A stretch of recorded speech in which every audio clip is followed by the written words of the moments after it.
John chapter 15, verse 27.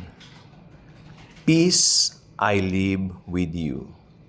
My peace I give unto you.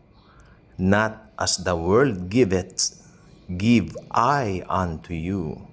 Let not your heart be troubled, neither let it be afraid.